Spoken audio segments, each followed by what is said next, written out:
Angela, thank you very much for that introduction, and thank all of you very much for being, what a fantastic ride. I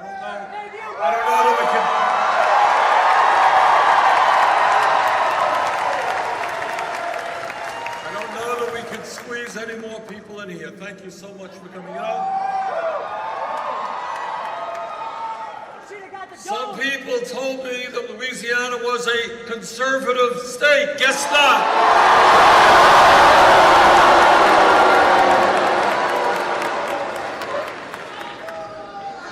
Which leads me to why I am here in Louisiana tonight. And I'll tell you why.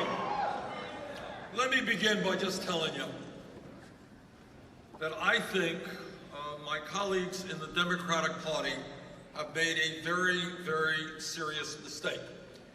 And that is they have kind of written off half of America, including Louisiana.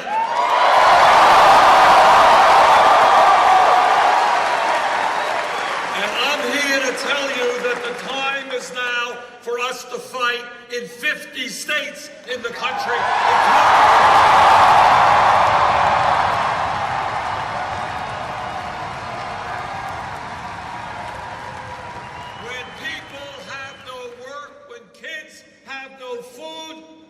when folks have no health insurance. That's where we should be, including Louisiana.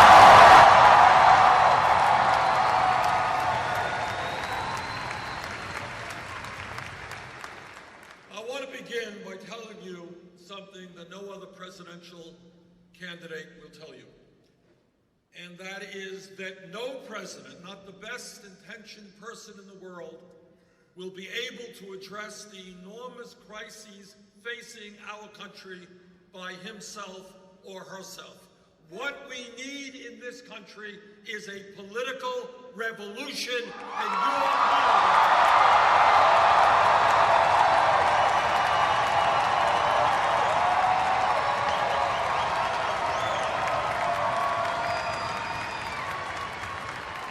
And what that revolution is about is the American people from Louisiana to Vermont, from the north to the south, say loudly and clearly that this great country of ours, our government, belongs to all of us, not just a handful of billionaires.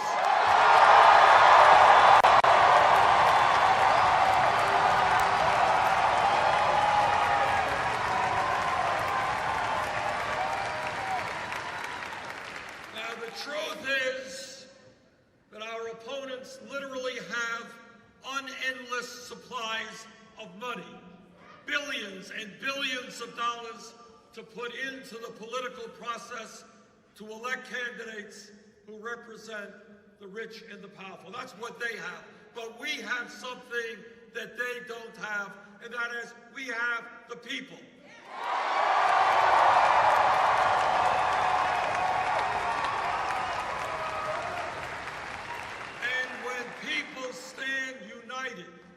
Which is the history of change in America. When people stand together and say, enough is enough, we won't accept racism, we won't accept homophobia.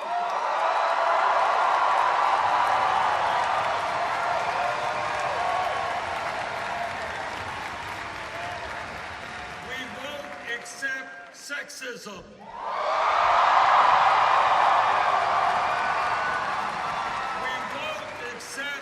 Anti-immigration hysteria.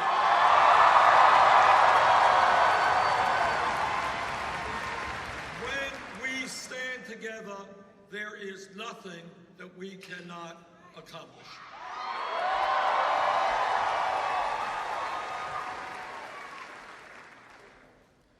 Politics in a democratic society really is not a complicated process. What it is supposed to mean is that as a democratic nation, we take a hard look at the problems facing our people, we debate them, we accept different points of view, and then we go forward in attempting to resolve them. That's it. Unfortunately, what happens today, primarily I think because of the media, Politics is looked at as if it were a baseball game. How much money do you raise? How you doing in the polls? Or a soap opera, things about people's personal life. And we get deflected from the real issues. This campaign is not about Bernie Sanders. It's not about Hillary Clinton. It's not about Jeb Bush. It is about you. It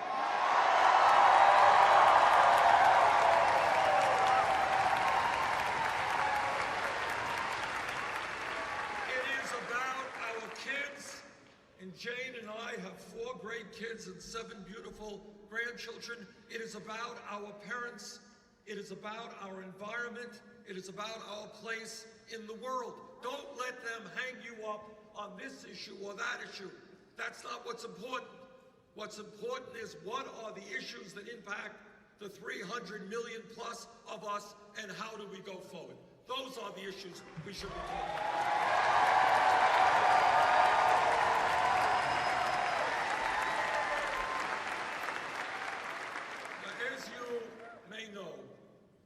Our campaign so far is surprising a lot of people, and a lot of them.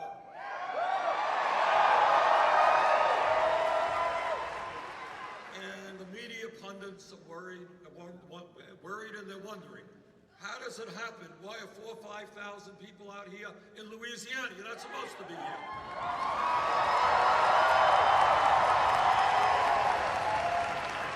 Why were 11,000 people out a week ago in Arizona, in Phoenix? And the answer, I think, is that people are catching on, that there is something fundamentally wrong with the way we do economics and politics in America today.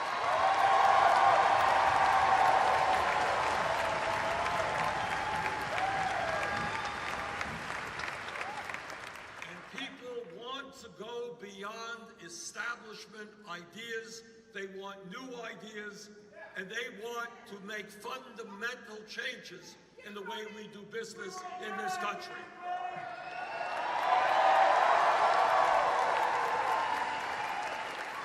People understand that since 1985, there has been a huge redistribution of wealth in America. You know, my Republican colleagues get very nervous. They start shaking when you talk about redistribution of wealth, because all the rich guys are worried that we're going to take their money. But the fact of the matter is, in the last 30 years, there has been a huge transfer of wealth in America. The problem is, it has gone the wrong way.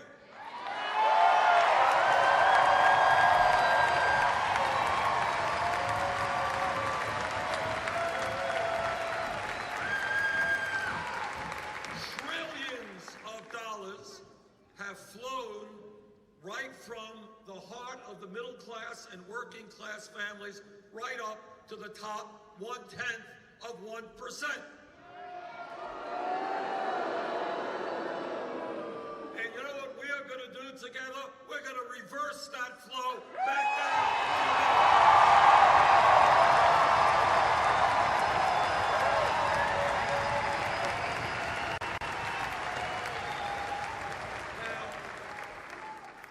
What I am really proud of is not only the huge turnout that we have here this evening and the other turnouts that we've had. I'm not only proud that we have raised individual contributions from 280,000 Americans.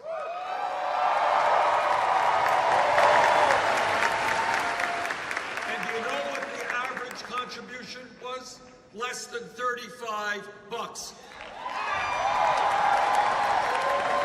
This is a campaign fueled not by the billionaires and the millionaires, but by ordinary people, and I thank all of them.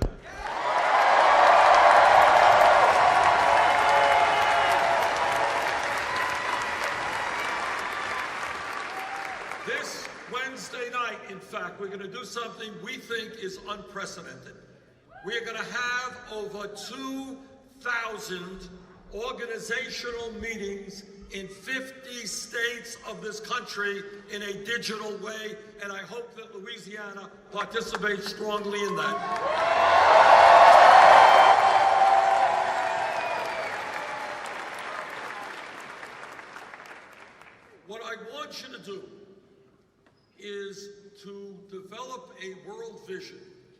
which does not think small. Don't get caught up in the debate that says, well, it's unfortunate the United States of America is a poor country, you know.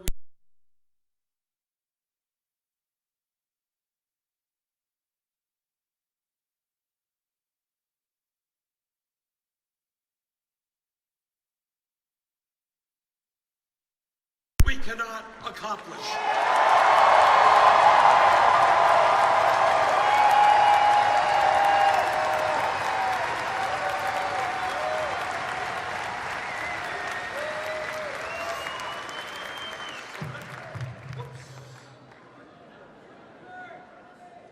Let me just touch on a few of the issues that I think are important. At the top of my list is the issue of income and wealth inequality.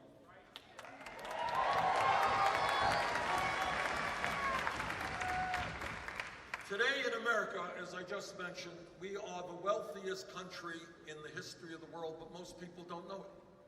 And the reason that most people don't know it is that almost all of the wealth is flowing into the hands of the few. Today in America, we have more income and wealth inequality than any other major country on earth, and it is worse today than at any time since 1928. The issue of income and wealth inequality, when you think about it, when you put it on the table, is the great moral issue of our time. It's the great economic issue of our time, and it is the great political issue of our time. What do I mean by that? What I mean by that is this. Are we content as Americans to see a proliferation of millionaires and billionaires at the same time as we have the highest rate of childhood poverty of any major country on earth? Are we content to see almost all of the new income going into the hands of the top 1 or 2% when millions of people throughout this country are working longer hours for lower wages? So let me be very clear. There is something profoundly wrong when the top 1/10 of 1% owns almost as much wealth as the bottom 90%.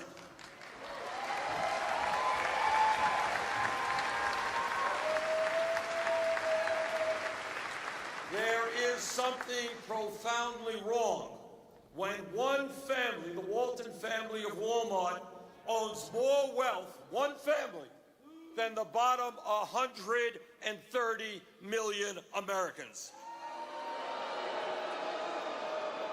There is something profoundly wrong when in the last 2 years, the wealthiest 14 people in America saw their wealth increase by $157 billion in 2 years, more wealth than is owned by the bottom 40% of the American people. This grotesque level of income and wealth inequality is immoral, it is bad economics, it is unsustainable, it is un-American, and together we're going to change that.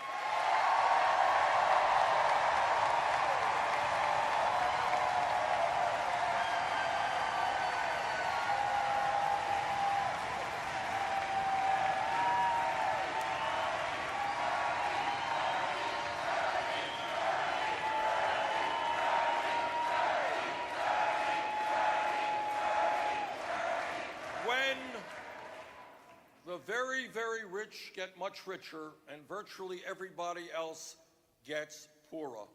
That is a rigged economy, and that economy is going to change. We are going to create an economy that works for working families and not just the super wealthy.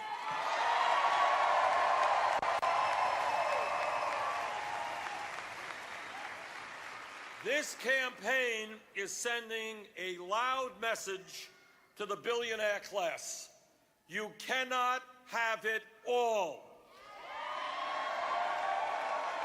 You cannot get huge tax breaks when children in America go hungry.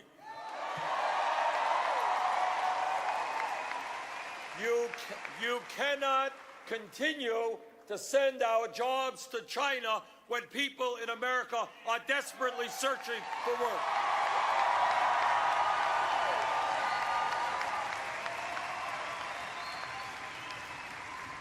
You cannot hide your profits in the Cayman Islands and in other tax havens.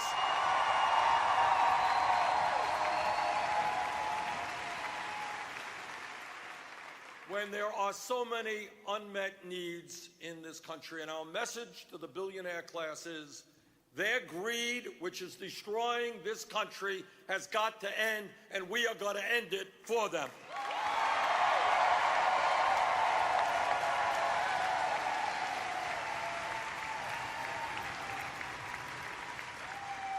But when we talk about the economy, we are not only talking about the grotesque level of income and wealth inequality. What we are also talking about is the tragic reality that for the last 40 years, the great middle class of this country, once the envy of the entire world, has been disappearing.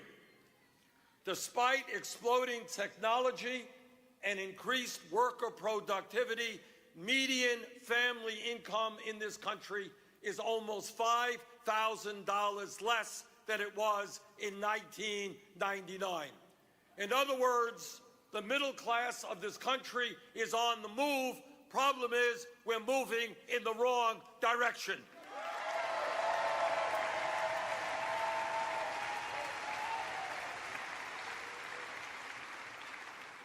Brothers and sisters, in my state of Vermont, and I know it's true here in Louisiana, it is not uncommon for people to be working not just one job, but 2 jobs, 3 jobs to cobble together some income and some health care.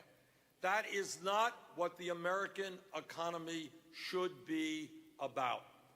And that is what we are going to change.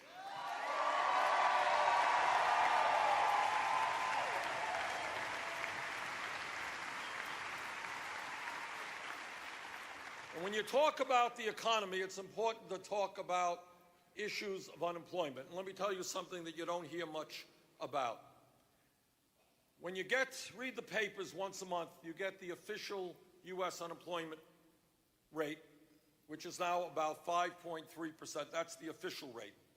But what you may not know is the official rate does not include those people by the millions who have given up looking for work, and more importantly, the many millions who are working part-time when they want to work full-time. You add all of that together, real unemployment is well over 10%, not 5.3%. And the other issue I want to raise is an issue that almost nobody talks about. One of the fun things about running for president, and there are a few, is that you have the opportunity to raise issues that have just been swept under the rug. And here's one, and it's a real tragic issue. We don't talk about it at all. And that is the crisis of youth unemployment. All right. Good. All right. So some of you do know something about it. And let me tell you what I mean by that. What a recent study showed is that for kids who graduated high school, who are between the ages of 17 and 20, if those kids are white, their real unemployment rate is 33%. If they are Hispanic, 36%. If they are African American, the real unemployment rate for those young people is 51%. And if anybody in this room thinks there is not a correlation between the fact that we have more people in jail than any other country on earth, and that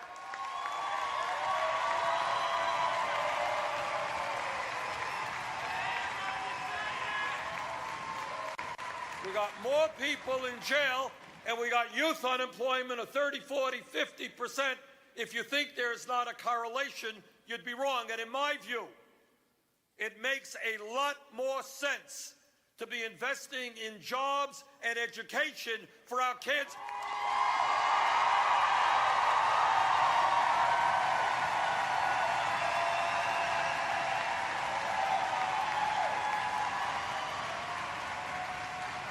We should be investing in jobs and education, not more jails or incarceration.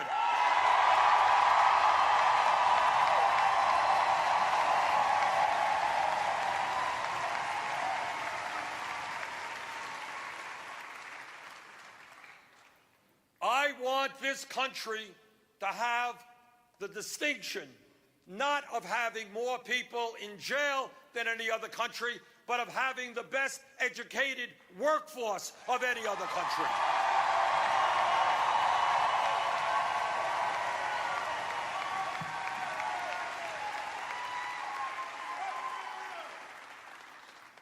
And when we talk about the economy, it's not just income and wealth inequality. It is not just outrageously high rates of youth unemployment. It also is the fact that in Louisiana, in Vermont, all over America, millions and millions of people are working at totally inadequate wages.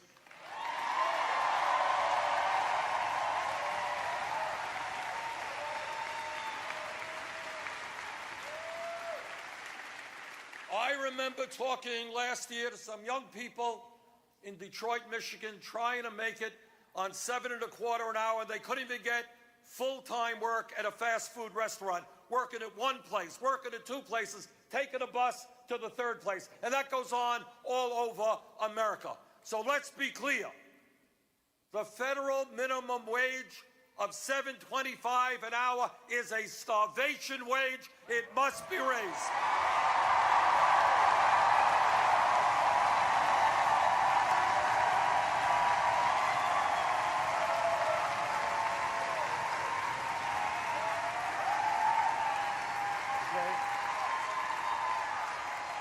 We need a minimum wage, which is a living wage, which is $15 an hour over the next several years.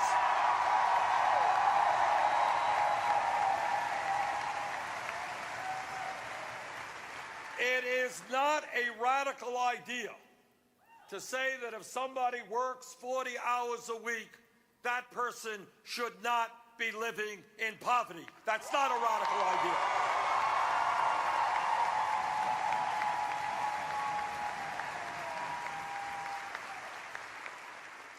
A couple of months ago, I was in Iowa, and I was talking to people at a farmer's market. A guy was telling me that at the end of the farmer's market, they take the produce that was not sold and they donate it to an emergency food shelf. And I asked him, I said, well, how many people who go to the emergency food shelf actually are working, you know? And he said 90% of the people who go to the food shelf. All over this country, you have people who are working 40 or 50 hours a week. They're not earning enough money to feed their families. That has got to change.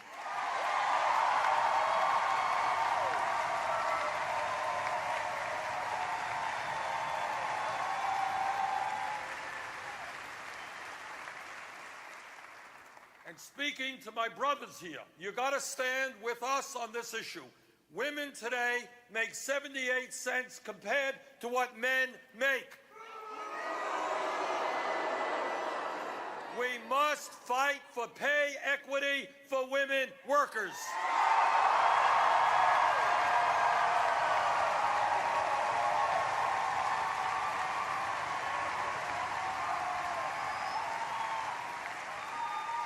And when women earn nothing more than the same level of pay as men, we're going to take a huge chunk out of poverty, will allow families to live in dignity. Pay equity for women workers.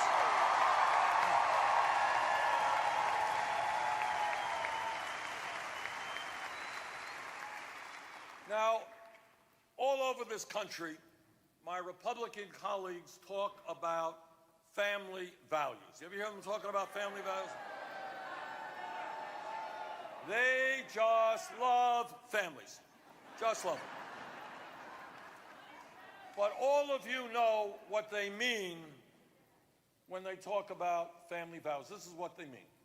They say that the women of America cannot control their own bodies. I disagree.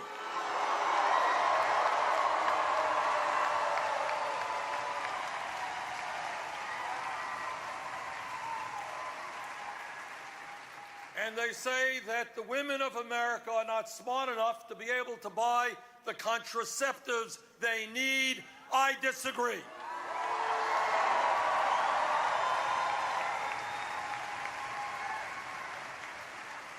And their understanding of family values is that our gay brothers and sisters should not have the right to get married or enjoy the rights of other Americans. I disagree.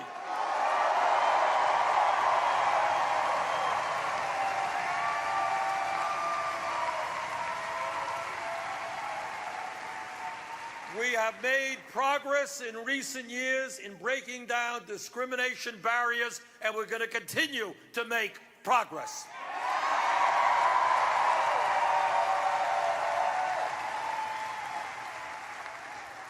Now, as somebody, as I mentioned, has 4 kids, 7 grandchildren, and has been married for 27 years, I believe in family values. They're just a little bit different than my Republican colleagues.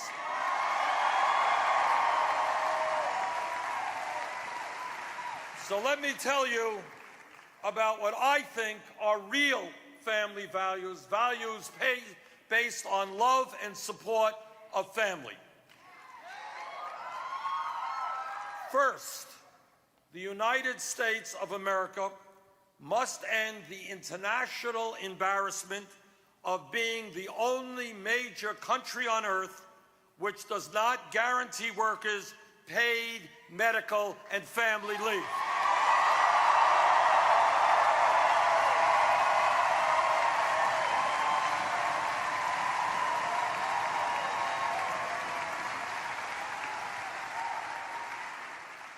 Now, let me tell you why that is a family value. Because today, in Louisiana, in Vermont, and all over America, women are having babies. It's a good thing. And it's an especially good thing for the babies who are being born. It's a big day for them, too. But here's the thing, in a very serious tone. If that mom and that family have sufficient income, mom and dad can stay home with the baby, get to know the baby, get to love the baby. And for those of you who are parents, as I am, you know what an extraordinary part of your life that is. It's unforgettable. If that family has money, mom, dad can stay home for weeks and months. If that mother does not have sufficient income, she is forced to go back to work in 3, 4, 5 days, separated in this momentous hour of her life from her offspring. That is not a family value.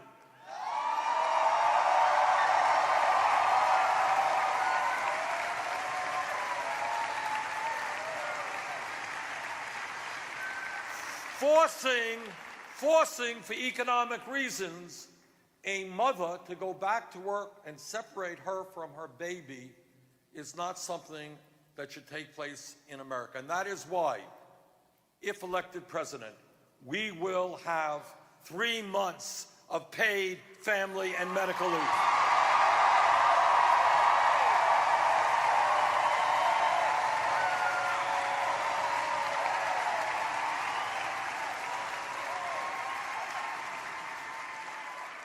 The United States is also the only major country on earth that does not guarantee paid sick leave.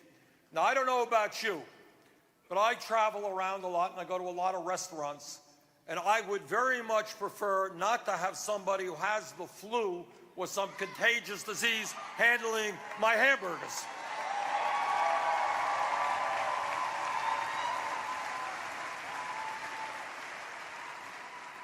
And let me mention something else to you, which some of you will know and some of you may not know.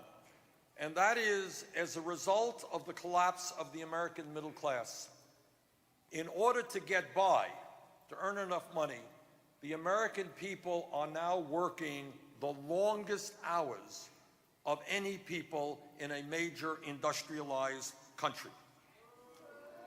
That's right. This is a big issue which we do not talk about. We work, the Japanese are very hardworking. We work 137 hours a year more than the Japanese, 260 hours a year more than the British, and we work a hell of a lot more than the French. God bless the French.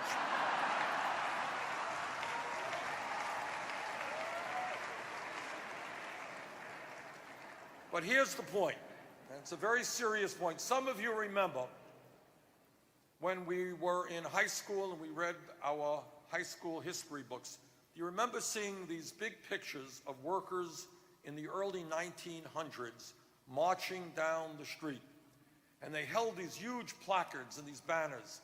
And the workers said, in 1915, in 1910, they said, we are not beasts of burden. We do not want to work 60 or 70 hours a week. We want time off for our families. We want education. We want leisure time. That was 100 years ago. Today, unbelievably, 85% of working men and 65% of working women work more than 40 hours a week. And for many workers, they have zero vacation time. So I think that every American worker is entitled to at least 2 weeks paid vacation.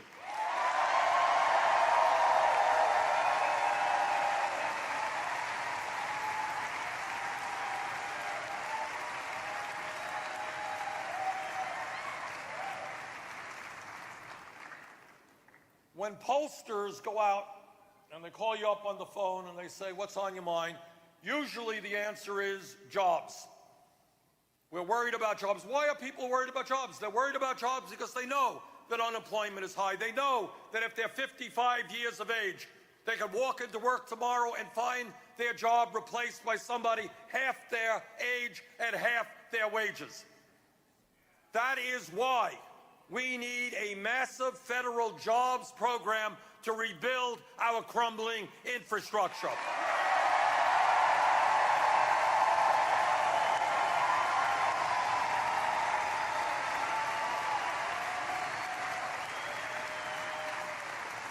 Our roads are crumbling. Our bridges are crumbling. You know about water systems here in Louisiana.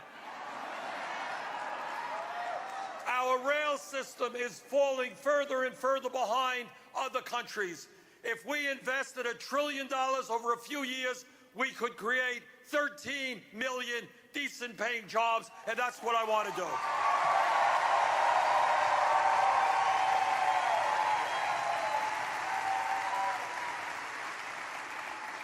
And by the way, the time is long overdue to take a hard look at our trade policies.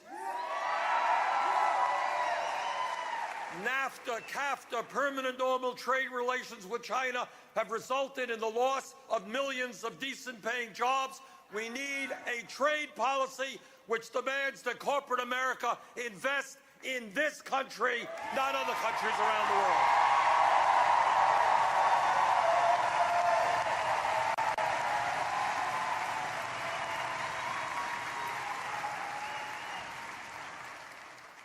And when we use terms like greed and recklessness and illegal behavior, these are just a few words to describe the crooks on Wall Street.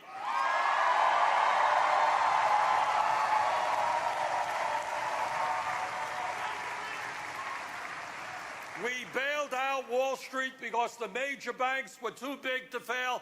Most of them today are a lot bigger than they were when we bailed them out because they were too big to fail.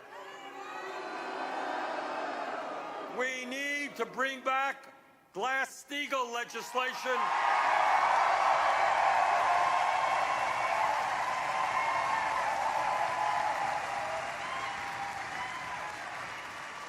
even more significantly, when you have a handful of banks that have assets equivalent to 60% of the GDP of America, it is time to break them up.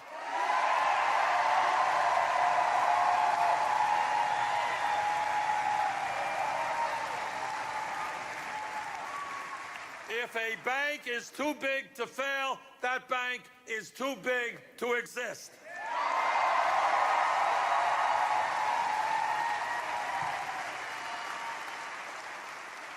Let me touch on an issue that is so important because it interacts and impacts every other issue. As some of you know, as most of you know, 5 years ago, the United States Supreme Court made one of the most disastrous decisions in the history of our country.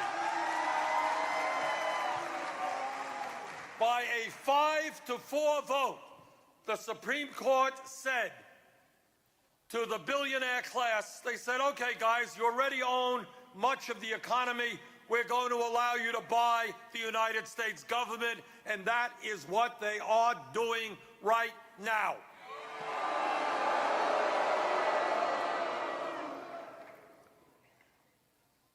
I have not made many promises during this campaign, but here's one I will make to you, and that is no nominee of mine to the United States Supreme Court will go forward unless that man or woman makes it loud and clear that they will vote to overturn Citizens United.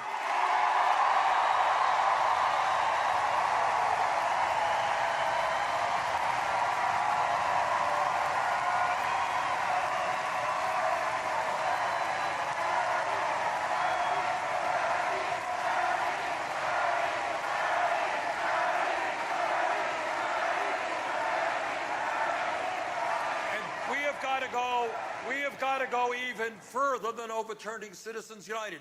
I want to see this country have a strong and vibrant democracy. I want to see us have one of the highest voter turnouts in the world, not one of the lowest voter turnouts. And I want people in this room and people who have different points of view, I want them to be able to run for political office without having to beg wealthy people for campaign contributions.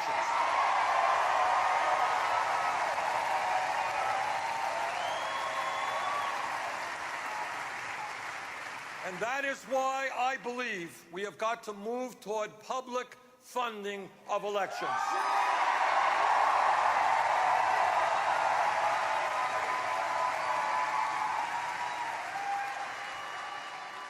In this election cycle alone, the Koch brothers, the second wealthiest family in America, this one family is going to spend close to $1 billion electing candidates to make the rich richer and everybody else poorer. The amount of money that this one family is going to be spending in this election cycle is more money than either the Democratic or Republican parties will be spending.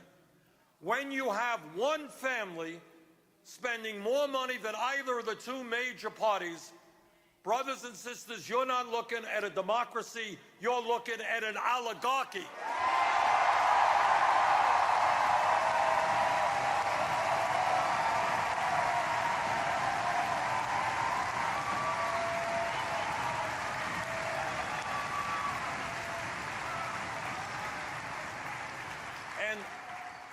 One of the crucial fights of this campaign is to do everything that we can to defeat this oligarchic trend and maintain a strong and vibrant democracy for our country.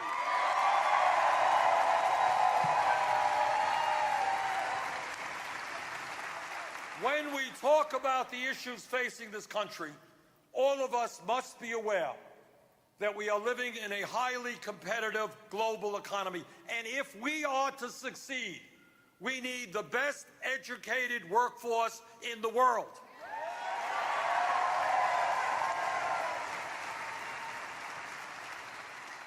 It is incomprehensible to me that in America today, we have hundreds of thousands of bright young people who want to go to college, who want to be doctors and scientists and engineers, but they can't go to college because their family lacks the income. That is not only unfair to those young people, it is dumb if we're talking about the future of America.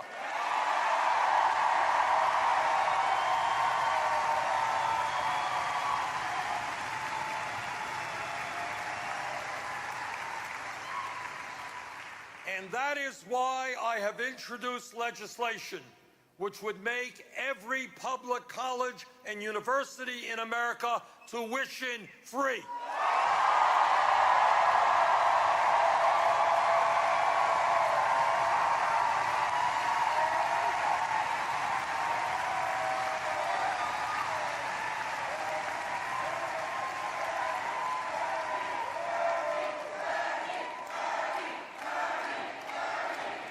And what that means, and I want you to appreciate what that means, because it's not only important for those who are in high school who want to go to college. What it means is that kids here in the New Orleans area, in my state of Vermont, who are in the 4th or 5th grade, whose parents have never gone to college, whose family has no money, what they will understand is one simple point.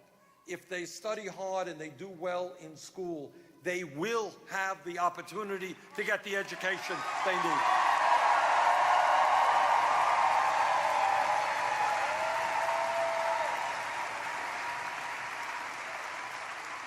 And there's another issue, and I am not insensitive to the fact that I am in Louisiana, where there's a lot of fossil fuel. But let's be frank about another issue.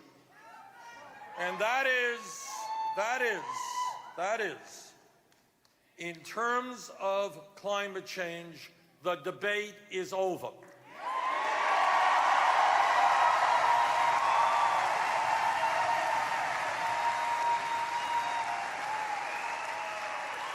Climate change, according to the almost unanimous scientific community, climate change is real. It is caused by human activity. It is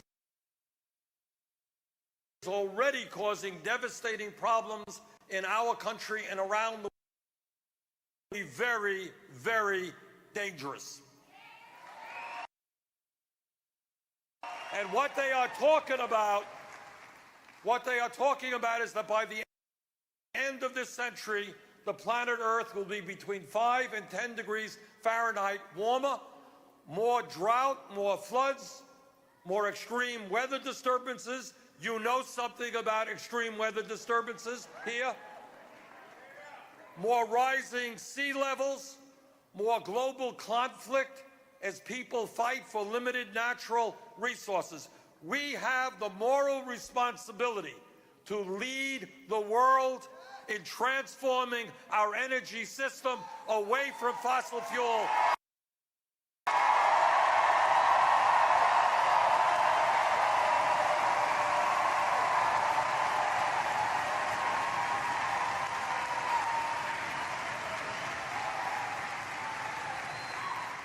Away from fossil fuel to energy efficiency and sustainable energies like wind, solar, and geothermal.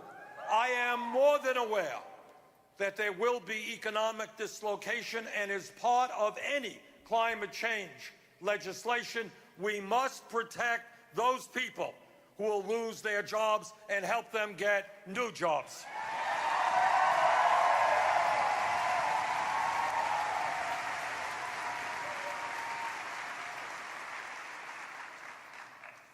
Some of you know, and some of you don't, that there is one major country on earth that does not guarantee health care to all people as a right.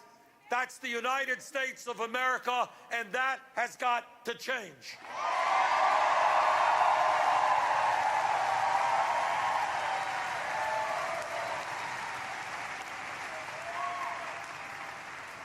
I live in Burlington, Vermont. It's about an hour away.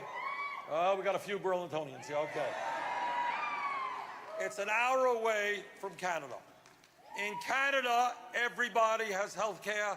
In the UK, everybody has health care. In Germany, everybody has health care. Throughout Scandinavia, everybody has health care. In the United States of America, everybody should have health care as a right.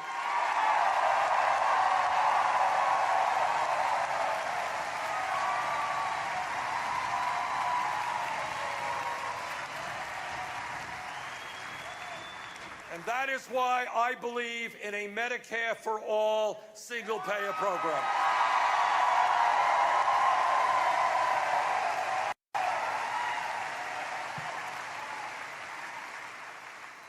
Okay. Let me conclude by telling you that what you already know. Change does not take place without struggle. Frederick Douglass, the great abolitionist, said freedom is never given to anybody, it has to be struggled for. And we should be very proud that in the last many years, we have made great progress in civil rights, in women's rights, in gay rights, in disability rights. But all of us know the struggle continues. When an African-American woman gets yanked out of her car, thrown to the ground,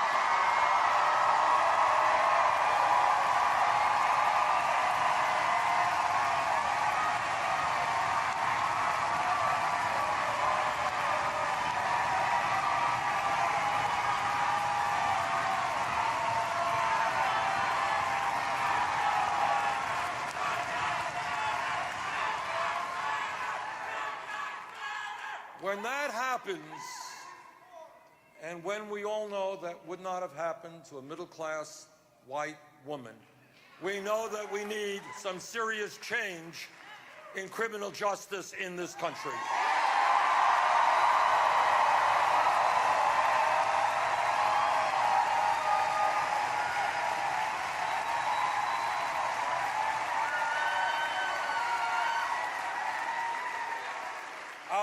I was a mayor for 8 years, and I worked hard with the police, and anyone who thinks being a police officer is an easy job is pretty mistaken. It is a tough job. But what we have got to do, that's right, police officers deserve a lot of support.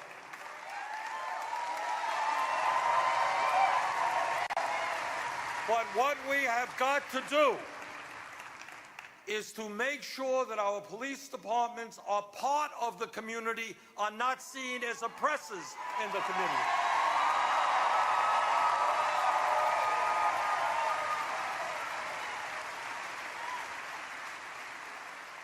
We have also got to work hard to make sure that non-violent offenders are not locked up and are seeing their lives destroyed.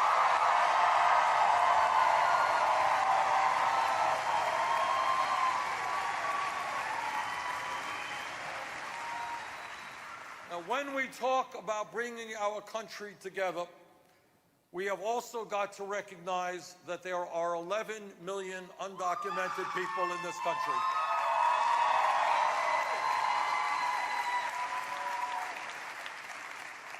And our job is not to demonize them, not to make racist comments about them, but to provide them with a path toward citizenship.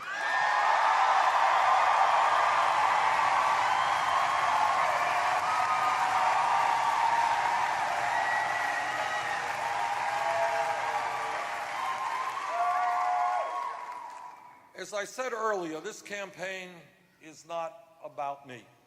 This campaign is about you and 300 million other Americans.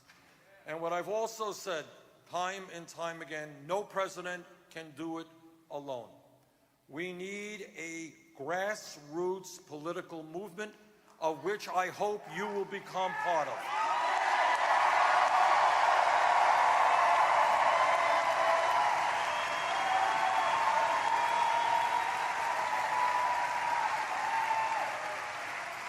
Do not let our opponents divide us up by race, Do not let them divide us up by sexual orientation. Do not let them divide us up by gender or by the country of our origin.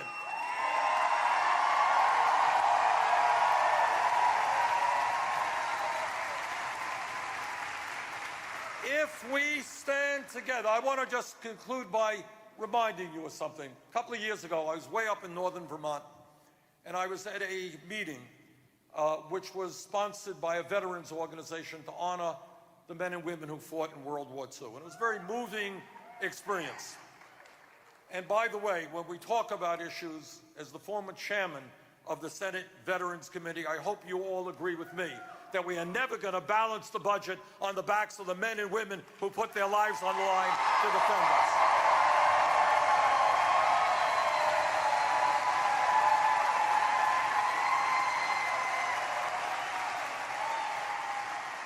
But when I was there, a young woman played a video and started the meeting with a video. And the video was the video of Franklin Delano Roosevelt on December 8th, 1941. You all remember what that was? That was one day after Pearl Harbor. And here was the point. On that day, Roosevelt was declaring war against Japan, and a few weeks later, he'd be declaring war against Germany. It was the start of World War II. On that day, December 8th, 1941, the United States military was unprepared to fight the kind of war that it was going to have to fight. The military was not strong. We were not producing the planes, the guns, the tanks, the ammunition that we needed. But here's what happened in America. In 2.5 years' time, the war was essentially won because the American people came together. And they won a war on two fronts. Now, if we could do that 60-plus years ago, don't tell me that the United States of America today, the wealthiest country in the history of the world, can't guarantee health care to all people.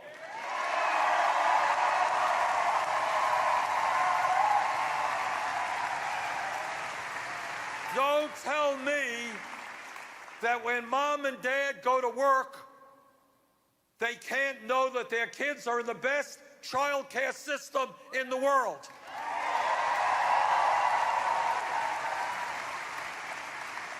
Don't tell me that every kid in this country can't get an education regardless of the income of his or her family.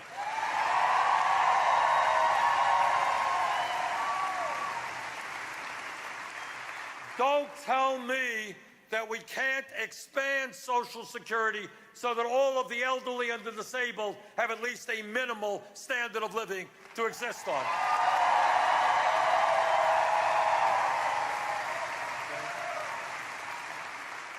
So my simple point is this.